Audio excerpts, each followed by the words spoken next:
Welcome to another OU Insider Under the Visor Sooners podcast. And if you are noticing, we do have some special guests. We'll get to that in just a second. My name is Brandon Drum. I'm here with Parker Thune and those two special guests. We're now welcoming the Barry and Mack Show podcast. Is it Barry Mack Show? Barry Mack podcast? Barry and Mack Show. Yeah. Barry and Mack Show on OU Insider. They will now be on the OU Insider platform. We are thrilled to join up with them. Obviously, Damian Mack, Mr. D Mack, played at the University of Oklahoma, won a national title, came in as a cornerback, best friends with one Roy Williams, moved over to wide receiver, and won a natty doing so at OU in 2000. And then we got our guy, Barry Weiss. Mr. Weiss, you are obviously fitness trainer. It says in the back in your background, and he knows a lot about strength and conditioning. We're going to be able to dive into all that type of stuff with their show and everything. Like, they are going to deep dive into things that we don't do on our show, the Under the Visor Sooners podcast. So that is why they're with this, along with their big platform that they already have. So we are ecstatic to have them. Parker, I'll let you go on a little bit more. Yeah, no, obviously I want to echo all of that. Barry and Damian are both excellent at what they do, and obviously have built a tremendous following over the last couple of years doing the Barry and Mack show. And it's kind of a match made in heaven in many ways. Love that we get to bring them on as part of the OU Insider brand. And just continue the diversity of offerings that we can give to our members and the general public via a variety of platforms. And the other thing about these two guys is you're not just going to be able to listen to them via whatever podcast streaming platform you prefer. You're also going to be able to read some of their written work, especially once the season rolls around. I know D-Mac has his very popular 10 Thoughts column that he's going to be bringing over. As you mentioned, Barry just has some very fascinating specialized insight from the world of strength and conditioning that I think is going to be utterly enlightening to many of our members. And so, yeah, guys, we are definitely thrilled to have you along. Welcome to the show. I guess this will be releasing on both your platform and ours. So it is the joint OU Insider, Barry and D-Mac launch party is basically what this is. But we appreciate you guys. We're happy to have you. Man, I'm happy to be here. Happy to be here, man. You guys have no idea. 2 years ago, Barry and I said, man, let's start a passion project. Let's just, stand on our soapbox, talk OU football, talk sports science. And 2 years later, man, this passion project has grown into something that we can both say we're proud of. We're excited about a partnership with you guys, or really just a relationship with you guys. We do this shit for free. We love it. We love OU. We love the program. And we're in a good position, man. Guys have put in some work. We're recruiting well. And behind the scenes in the program, they're building some quality depth. Like, we're going to have a quality product to put on the field come fall. So I'm looking forward to seeing our guys go out there and put their best foot forward towards kicking some ass and representing in the SEC. So I'm excited. Fans are going to like that part. It's going into the SEC, I think as a just as a site, as a show, as a brand, representing and talking about Oklahoma football, I think it's important that as the team moves in there, we're kind of taking the media element of this there as well, right? You see a ton of different shows and variety of things along kind of that SEC sphere. So I think it's cool. It's exciting to be able to offer up a smorgasbord of just interesting content, interesting, unique perspectives. That way everybody can kind of find that cup of tea that they enjoy. And that's what we hope to offer. Now, I have a question I want to ask you guys right off the bat before we get started, because this is, I guess, going back a little ways. But I think I'm super intrigued because I imagine you two will both have very unique, very different answers. But from where you stand, who was each of y'all's favorite signee in the 2024 class for Oklahoma? Bias. B, you can go first because you know I'm gonna be biased. Oh yeah, okay. Man, mine was I really had to. But Danny Okoye was mine right at the top. I thought Danny was such a unique prospect, so athletic. Was a guy who, I mean, Oklahoma.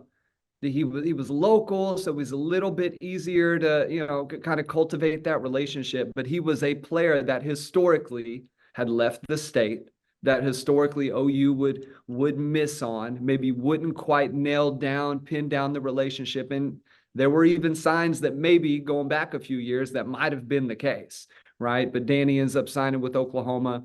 I think he's a guy who, with the right development, right coaching, I think he is a potential game changer for the Sooners on the field. I think he's a guy who has a lot of flexibility. You go and watch him catch routes, just run with the ball. He's a phenomenal athlete. He's one of the best kind of pure, just all around good movers that Oklahoma has brought in on the defensive side of the ball like that in a long time. This episode of the OU Insider Under the Visor podcast is brought to you by Manscaped. Hey there, beach babes. Are you ready to soak up those summer vibes and unveil your ultimate beach bod? Well, you're in luck because our friends over at Manscaped have you covered from head to toe. With the Performance Package 5.0 Ultra, this ultimate all-in-one grooming kit is set to have you looking and feeling your best in the summer sun. Trust Manscaped and unlock the confidence you need to turn heads this season. Embrace your summer bod goals with our all-inclusive Performance Package 5.0. Perfect for those aiming for that crisp, clean, and confident look. The updated Lawnmower 5.0 Ultra Groin and Body Hair Trimmer got a summer makeover. It's waterproof, designed for splashy pool parties and beach hangouts. You can keep your ears and nose just as tidy as your hedges next door with our Weed Whacker 2.0 ear and nose hair trimmer. Pesky hair, be gone. And post-trim care never felt so good with the Crop Soother Ball Aftershave Lotion. Say goodbye to painful chafing and hello to all-day comfort. For those sunny beach days, don't leave home without the Crop Preserver Anti-Chafing Ball Deodorant. Let the sun see you shine, not sweat. And our Magic Mat disposable shaving mats got your back and front and everything else that needs grooming. It's like having a magician in your bathroom. Get 20% off and free shipping with the code INSIDER at manscaped.com. That's 20% off and free shipping with the code INSIDER at manscaped.com. The summer sun is here to stay, so trust Manscaped to keep your pubes at bay. That was cute. By the way, that's predictable. That I can validate. He's been saying that for months. He has been singing the praises of Danny Okoye for a long time. So first things first, I'll say, can I cheat and pick the kid who came in from IMG and kind of has been up stage in stone because kid's been handling business? If I wanted to cheat, I'd say the Jackson kid, right? If I wanted to be biased, I'd say I like the kid from Lubbock. What's his name? His name is what's his name? The receiver. His name is Ivan Carrion, 6'6", 6'7". He grew into his body his senior year. He's the proverbial X receiver. He could even be a stretch tight end, giving you vibes of Andrews, watching his high school film versus what he was able to accomplish at OU. He's versatile.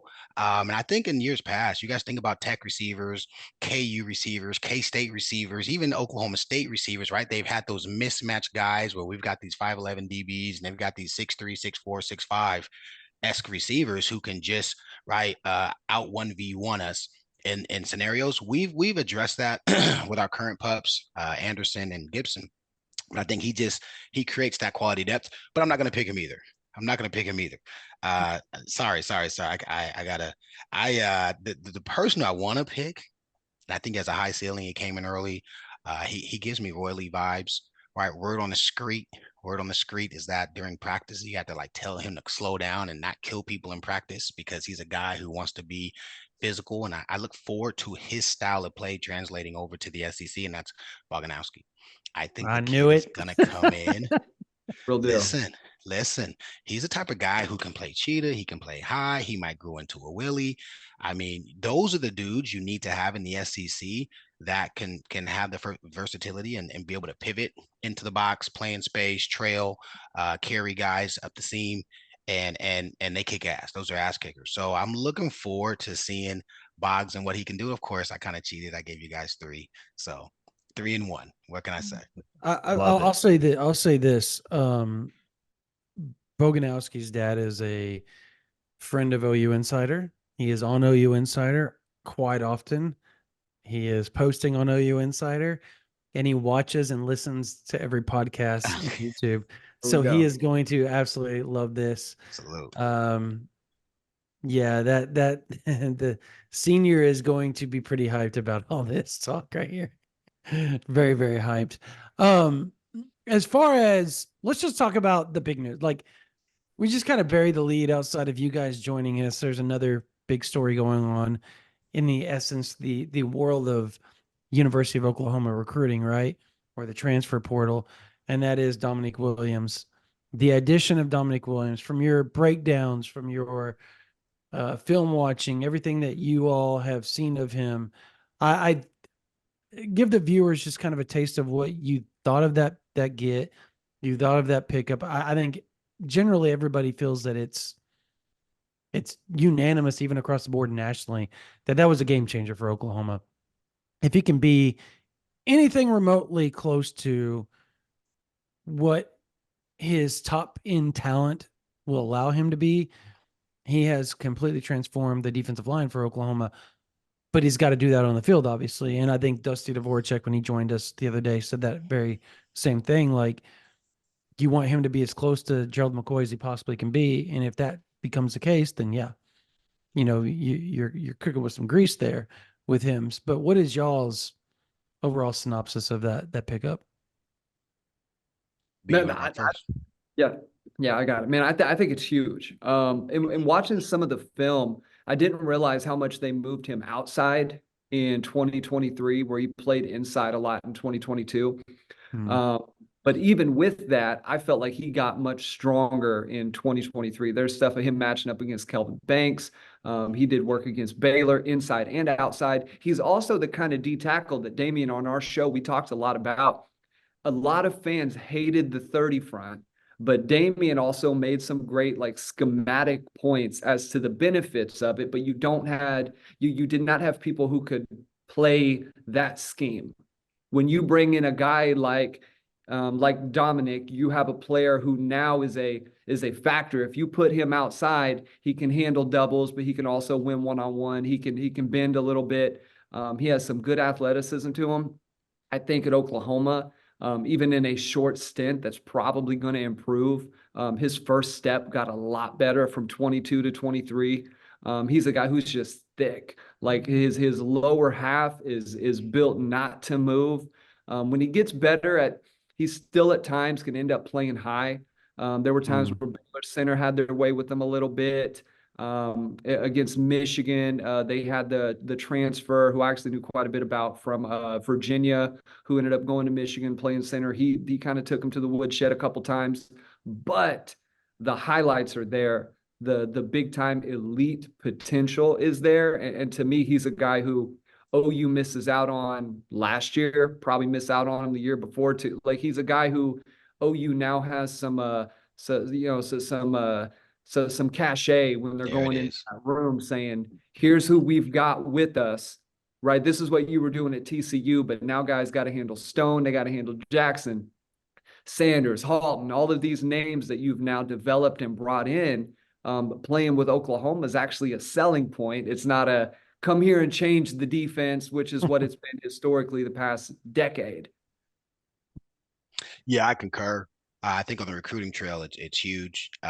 When Texas has to go and result to making all kind of excuses, it takes me back to yesteryear, and we used to kick their ass on the field, even though they would generally beat us in recruiting. Now we have the ability to do both. And so on the recruiting trail, I think it's a big deal. Barry, you hit the nail on the head. We no longer have to sell the dream. We have proof of concept. We got some guys in there who are making a difference. Leilao getting drafted doesn't hurt that cause, although it's at the end of the draft. But we're getting back to a place where you have a list of guys who've come through the program and been productive enough to play on Sundays. Schematically, having talked to individuals in that coaching staff and what they see and vision with the defense, having dogs like that, exactly what B talked about. When you can play him at a 3, you can play him at a 4-eye. You can play him off the tackle, right, in a 30 front. It puts us in a position where we can dictate, right? We always talk about dictating 4v5 or even 5v5 if you're in a 30 front, and making the offense adjust to you and dominating that 1 yard on the line of scrimmage. That 1 yard is going to generally tell you who's going to dominate the physicality of the game. And so having more guys like right, more dogs who can 1v1 kick their guys behind and make a play outside the scheme of the play, right? I can just be a difference maker on this down. This is a key 3rd and 8, and we need someone to just win. Takes me back to K-State 2 years ago, where how many 3rd downs did we give up to that kid who was the quarterback who killed us? By the way, Martinez went to that damn game, right? I think it was the first home game I ever went to that we lost. We didn't have a person who can make a difference. The scheme had to win the play. Now we're starting to have more dudes who can win the play, and it's a big deal. We talked about last year quality depth at those inside DT positions, right? When you've got one dude, you can kind of scheme them out of the play. When you've got 2 dudes, right, you got a cool little rotation. When you've got 3, 4, right, and I wouldn't say we're at an echelon like a UGA or Bama yet, but like LSU can kiss my ass. You know what I'm saying? You know, Tennessee's had some quality, guys, but their units aren't just like all worldly. Texas has not replaced the 2 guys who just recently got drafted. Oklahoma can poke their chest out and say, hey, you know what? We can line up with you guys and 1v1, let's play ball, right? It's not going to be an out athlete situation pre-snap. They're going to have quality plans, quality schemes, quality X's and O's connecting to get the job done. And we'll have some dudes on the other side of the line of scrimmage who are going to be ready to, take it to them if they need to. So big deal. It's a really big deal. I think the chain reaction will be more people, assuming he's successful. Speaking of Dusty's words and speaking to what you've just said, Brandon, as well, he's got to show a distinct difference. And Bates has already got some skins. He's got a lot of skins. So, people know Bates is going to be a guy who's going to get guys ready to go. Salute to the program. That's a big chop for the guys, for sure. So you brought up, both of you have brought up some really good points. I just kind of want to touch on real quick. One is the fact that Oklahoma got Dominic Williams has made it almost completely feel like Jermaine Lole has just been completely looked over. Number one, which was another big get. And 2, I'm on Twitter a lot, and just speaking from, I'm going to speak from what I've read from the fans and their perspective, and vice versa from the Texas side of things. Like, you're hearing this, well, Bill Norton is a guy they wanted and blah, blah, blah. And, this is the guy that I saw a video where like this Texas dude gets on there and he's like, well, congratulations to Oklahoma on getting Dominic Williams, but Texas got Bill Norton from Arizona. This is the guy, and he did like this graphic. This is a guy that we got that's going to fill our position and make us better on the defensive tackle.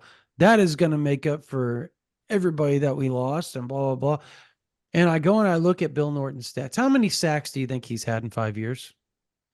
4. How many? Just all 3 of you guess. I'm going to guess 4.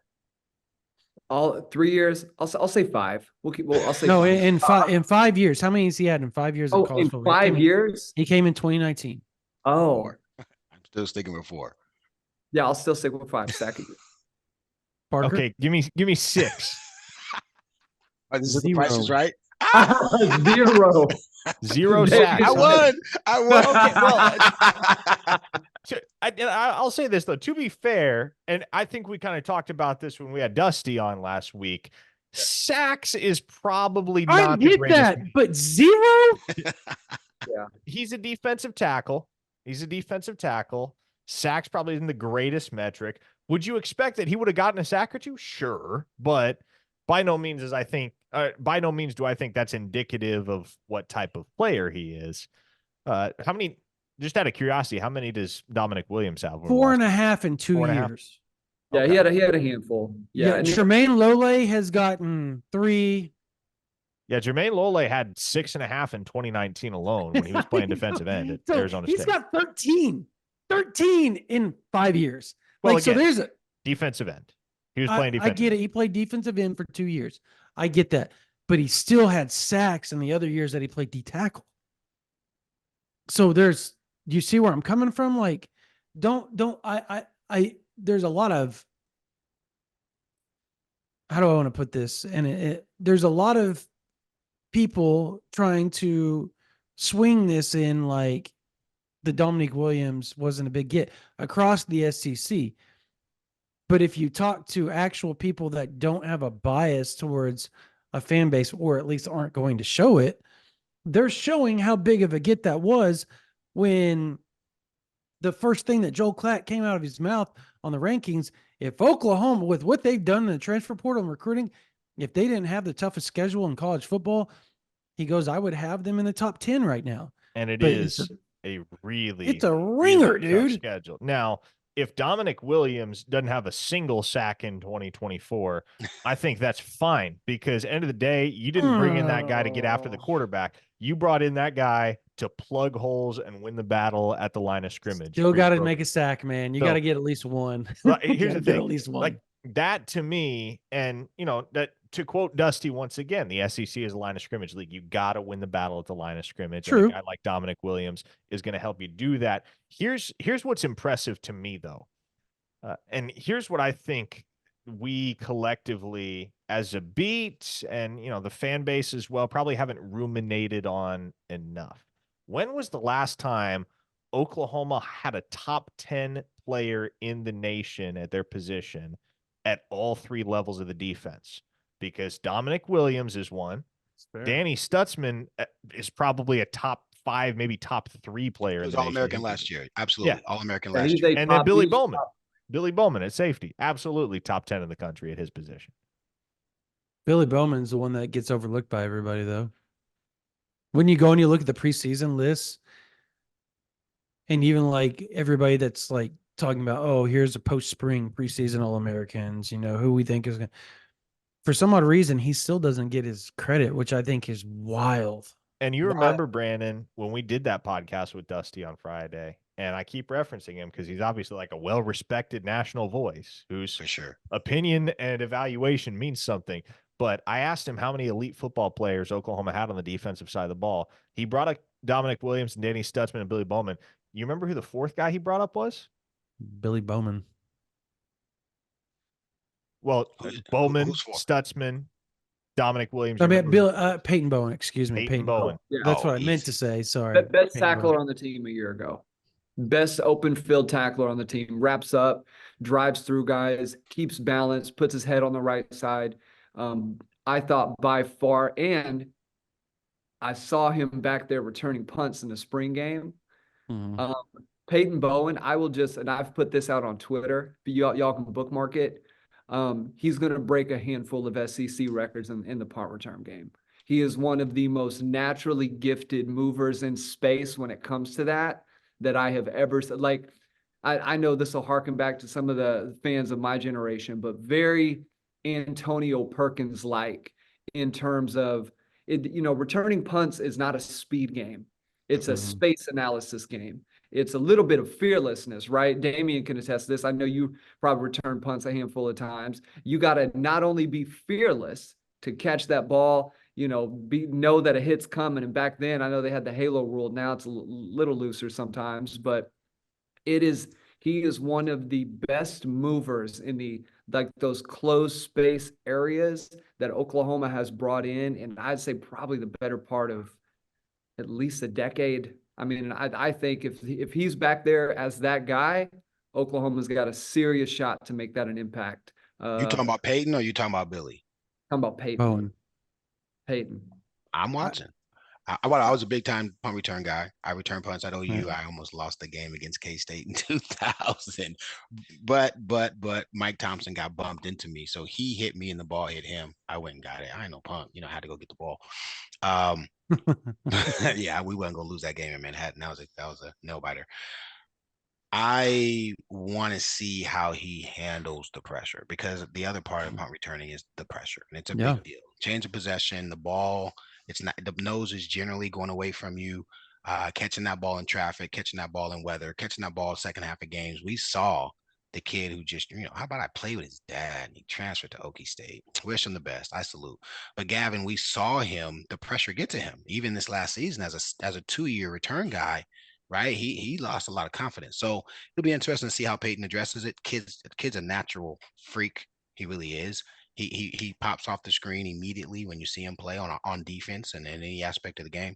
But you're saying he's going to be like breaking SEC records? He'll break at least. Hey, that's a bold I prediction, like man. it. I Hey, like it. how many I like it. how many different players almost lost that game against K-State in 2000? Because I swear Teddy Lehman has the same story. He's like, man, I was a freshman. I almost cost us that game He against got the K-State. damn up in there. punt block. You damn right, Teddy got that damn punt block. I remember it like it was yesterday. That's right. That's Yeah. funny. I want to say a little thing about punt returning. I did it for 6 years, Let's go. and yeah, it was not fun. The one thing people don't understand is, you'll understand this, D-Mac, is when the ball's in the air, you are going back and forth looking at you're kind of, I guess, looking over the landscape of the lay Yep. of the land before you catch it, because you have to have an innate feel of like you said, the everything around you. You have to have a feeling for it, because the second you catch that ball, or right before you catch it, actually, is where that decision has to be made. Okay, I'm going with it, or I'm going to fair catch it, or I'm going to get it out of the way, because that ball is swaying back and forth in the wind, and you're sitting there trying to adjust to that. At the same time, there's people running at you 20 mile an hour, ready to take your head off. I've got my bell rung. I don't know how many times being stupid, but it's probably why I am the way I am. But it is the toughest. I think it's the toughest thing you can do outside of playing quarterback in football, without question. Without question. It's not even. It Not ain't even. easy. I don't think it's debatable. It's not easy. It's a tough gig, and you're by yourself, right? There isn't You are like by a yourself out wall there, protecting and you, they're kind of. yelling at you when Oh, they're yeah. coming down. Oh yeah, it's oh dude. I can my hair just standing up just thinking about a couple of things that happened. Barry, you remember I was telling the story I was a punt returner against North Carolina, 0-1 season. There's this dude and I think he's a freaking long snapper because you can't block him. Right. Yeah. He gets a free release. You can stand off and kind of mirror him, but you can't block him at the line of scrimmage. Nope. But he's like pinching me, squeezing me. And I mean, there ain't much to squeeze. You know what I'm saying? The area is limited. It's like, my man, I'm screaming to the ref, like, he ref. But he's like, it's like, come on, man, what are we doing? We playing ball or are we playing grab ass, And How many it's a welts dirty you game. have? I had bruises the whole night. Yeah. He's squeezing me as hard as he can, thighs, and anyway.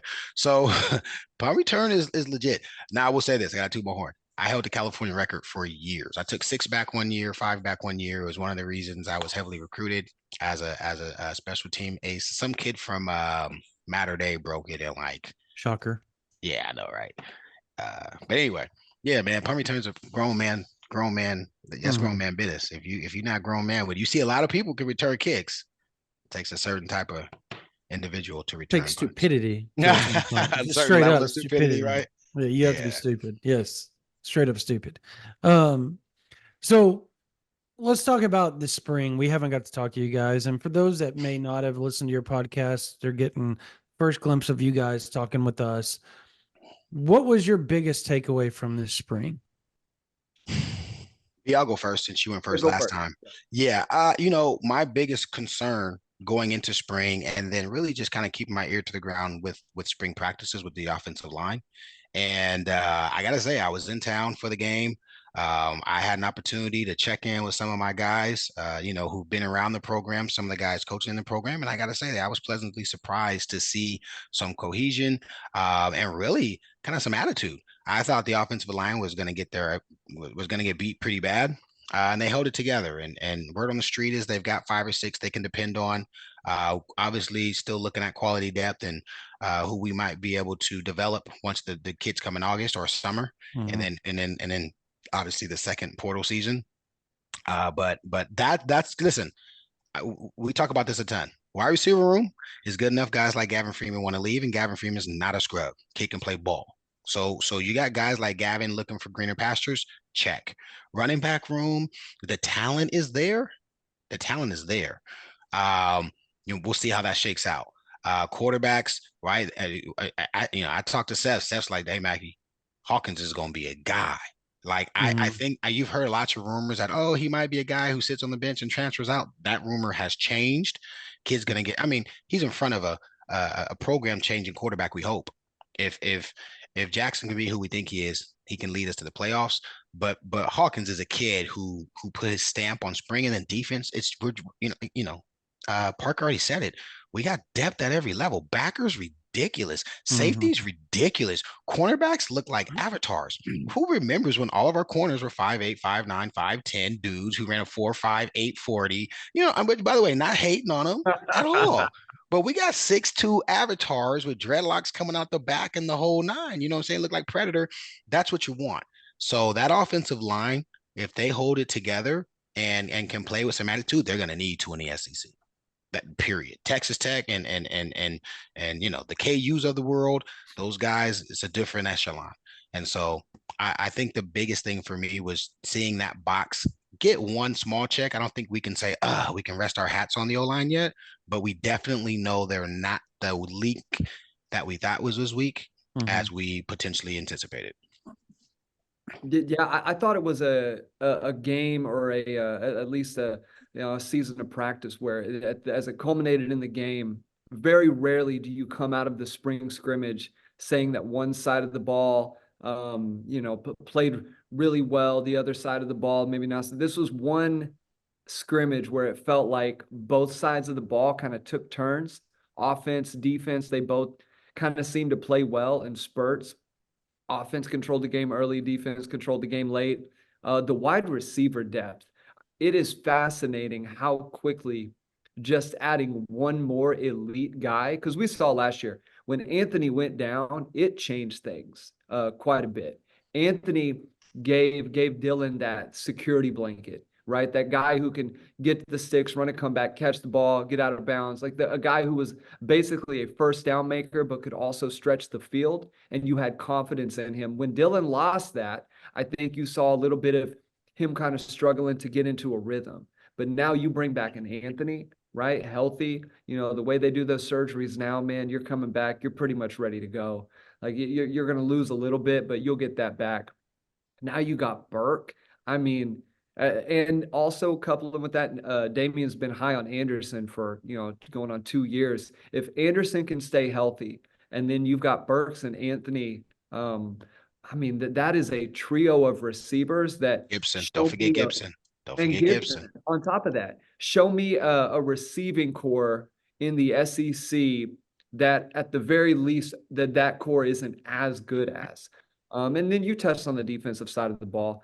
OU has legitimate linebackers with athleticism, with length, and guys where if you're just an athlete but don't know how to play the position, you're going to have a tough time finding playing time, right? These are guys who are naturals at the position. They are guys who Venables, we're seeing the evaluation process that Venables has, and this is something I touched on for a while, right? Is Venables in his history, he really knows how to evaluate, to say, yeah, this guy's a 3-star prospect. He's a little light right now, but here's what I see out of him. Lewis Carter, kind of a guy like that. Kip Lewis, a guy like that, right? That he can see the vision of a guy. He doesn't need to see the final product to know what he has. And in fact, sometimes you don't want the final product. You want a guy coming in a little bit raw, a guy who you can teach your way, build your way. And I think we're finally seeing the culmination of 2 to 3 years of building, where this is when Clemson was able to take off. I think Venables elevated their evaluation process, particularly on the defensive side of the ball. And now you're seeing that at Oklahoma. You brought up the Clemson. I can't remember how they were 8-4 the year before they went to the national title. Nobody expected them to be that good. They thought they were going to be good defensively. It's kind of almost in the same mold as what Oklahoma is this year, where everybody's like, that defense is going to be nasty. They're going to be one of the top, 15, 20 defenses in the country.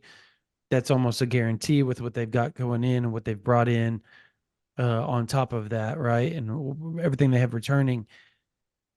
But the offense, right? Like, they didn't have Deshaun Watson. He was a freshman, if everybody remembers, right? Like, he was. There's a lot of parallels there, right? You've got a freshman QB. Well, he's not really a freshman. He is as far as start.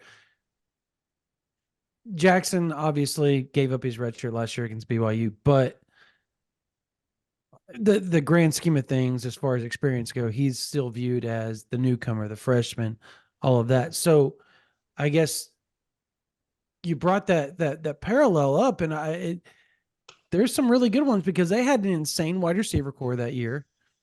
Their offensive line was the question mark, and they brought in a young tight end that ended up flashing later on that season and became a big time player for them as the season went on, which again, Bauer Sharp is kind of viewed as that next big deal for Oklahoma. So that was to me, that was a really good comparison. Year 3 with Brent Venables.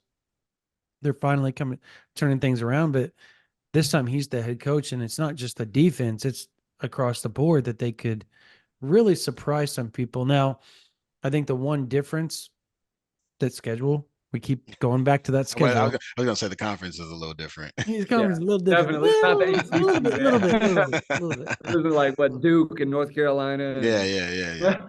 Totally. Wake. You got Miami. That wasn't the Miami. Yeah. It wasn't the same. FSU was good, right? Yeah, they were good then. Who else was good in the ACC back then? I mean, the FSU Clemson game was the game for that. That was awesome back was in the Seth day. at North Carolina then? I feel like Seth may have been in North Carolina then.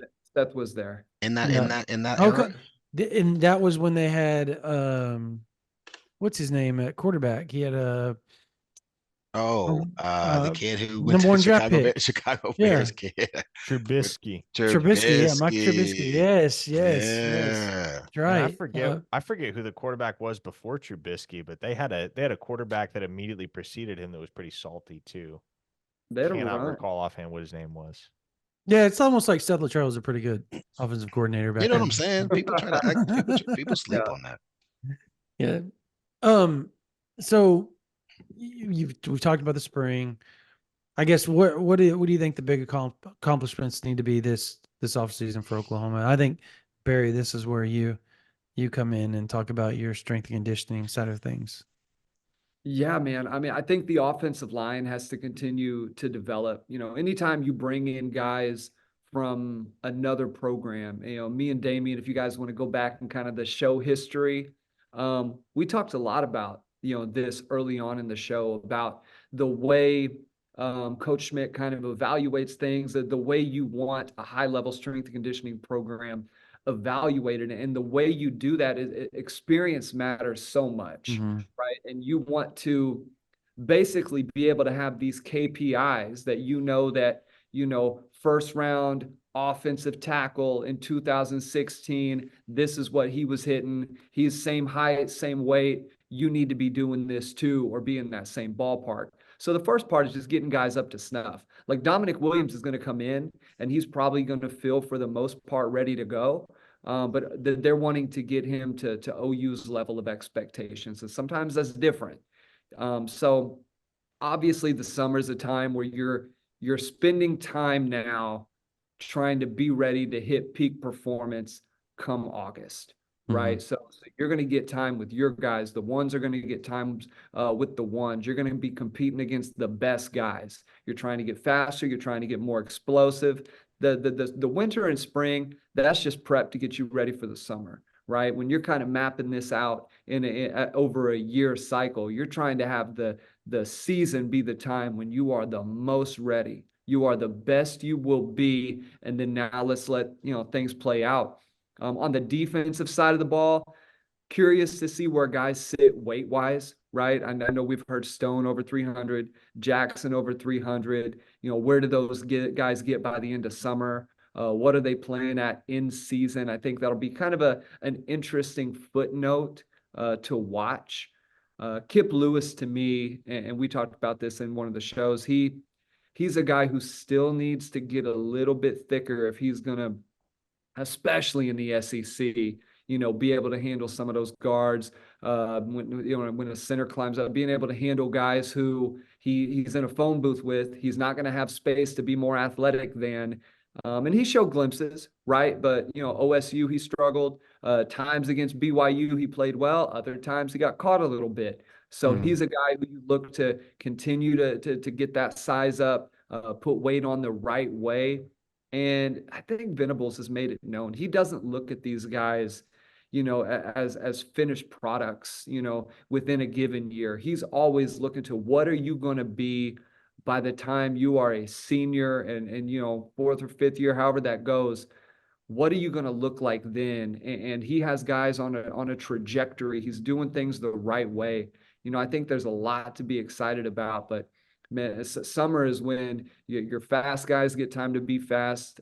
You got to be more explosive going into the season. I think it'll be interesting to see which guys sort of take the bull by the horns, who's out there being aggressive with what they need to get done. And I think that'll tell the rotation, especially when you got a lot of studs at every position. That'll tell you who's starting come August. So it's interesting. Let me say something real quick, Brandon. Go ahead. Smitty's probably the third or fourth most powerful man in the program. And summer is the last organized business before fall camp. And guys, fall camp is all about prep for week 0, week 1.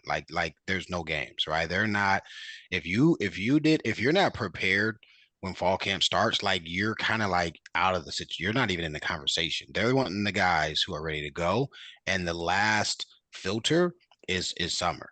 And Schmitty is all about culture, toughness, right? And urgency. And so psychologically, summer's the hardest part about football. I was talking to, again, some of the coaches, some of the players. By the way, man, Justin Harrison transferred out. That was my little bro. We had tons of conversations, but he's out of there. But he validates just last summer, it's still the same mental warfare. You are on an island with just your brothers and everyone else is on vacation or whatever, chilling with AC. Y'all on that hill.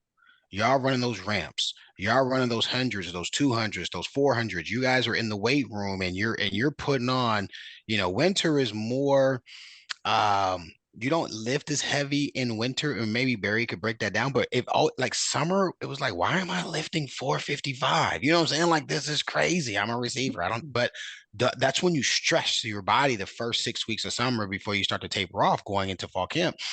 And listen, if you can't cut it, if you can't cut the mustard, like you kind of get alienated, or really you get sunned, you get punked. Like you're punked, like you're on the B team, you're on the shirt, you'll work out with the shirts. They'll have a shirt, red shirt crew.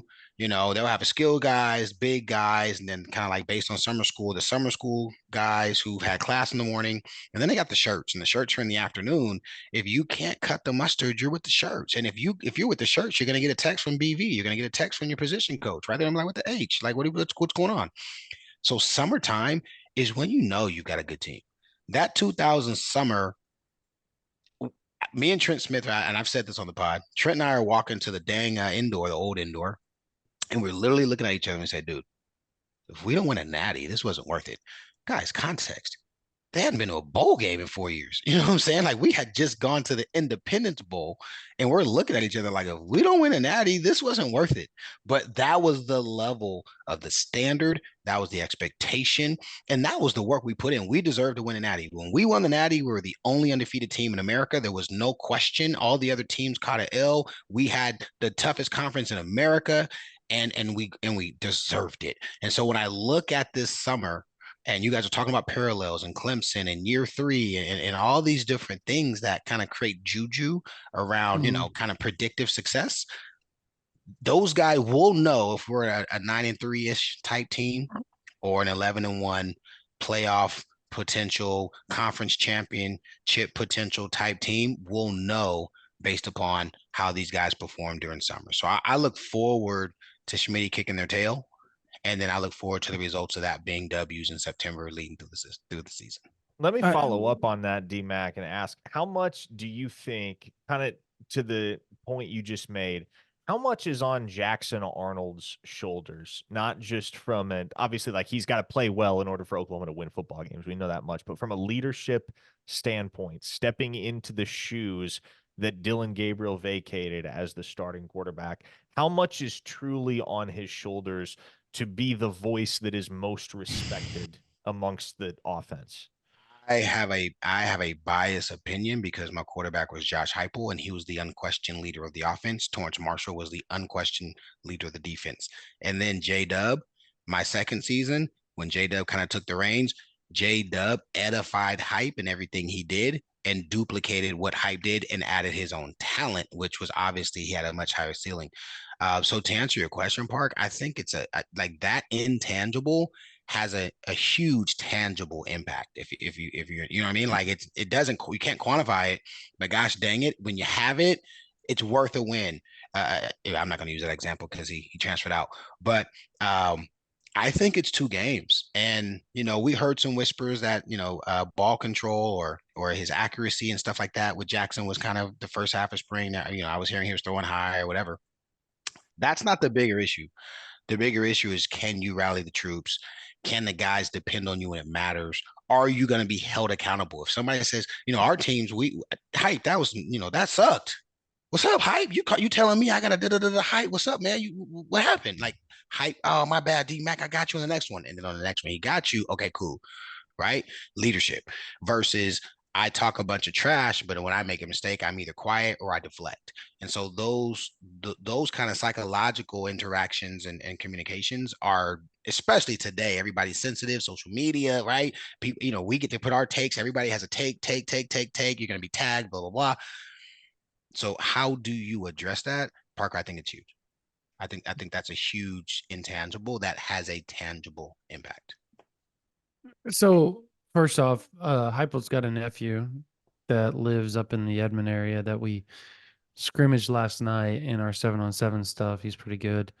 I think he's 13, 14 years old. I don't know how old. My son's younger and our team's younger, but it's pretty nice. Spin it. Yeah, he QB? can spin it pretty good. Yeah, he's spinning pretty good. He is QB, obviously wearing 14 as well, by the way, number 14, shocker. And I believe it's Heupel's sister's son as well. Oh yeah. So, okay. But I've always wanted to ask somebody from the national title team this question. I'm sure you guys have watched the U, the 30 for 30, and Shockley gets on there and he's like, my boys back in Oklahoma said that they were scared to play us. They know what would have happened if we would have been the team in the national title. I see your face. People that aren't watching need to hear what you have to say about that, because then they asked all the other Miami guys what they would have killed them. Wouldn't have been close. Blah, blah, blah. When the fact of the matter is, I know games aren't transitive. I get it. But still, you lost to the team that you all completely shut down. At some point, they still weren't the 2001 version of, you know what I mean? Two different like teams, that. 2 different seasons, for sure. Yep. So what's thoughts? my take? Yeah. So first things first, they did beat FSU. They lost to UW. They lost to UW. That's right. Reggie Williams and that's right. That's right. I flipped it. That's right. Which so there's a story to this, and I think it's on our pod. But so Shockey and Trent are tight, or were tight. Roy Lee goes to the Cowboys. Shockey goes to the Giants. We're all at a NSYNC. No, kind of cringe to hear myself say it now, but we're at an NSYNC celebrity weekend in Miami, VIP, everything.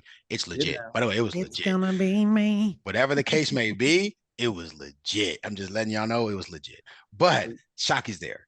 He's talking. He's doing his thing. What's up, D-Mac? Blah, blah, blah. All right. So we all, and he's talking some Matt. He puts his arm. He's trying to big bro me. We would have beat you. Shockey. Time out, bro. You got me messed up. I pulled the data. We got to go back and get the episode B. Who do you think had more national award winners and All-Americans in that game? The 2000 season.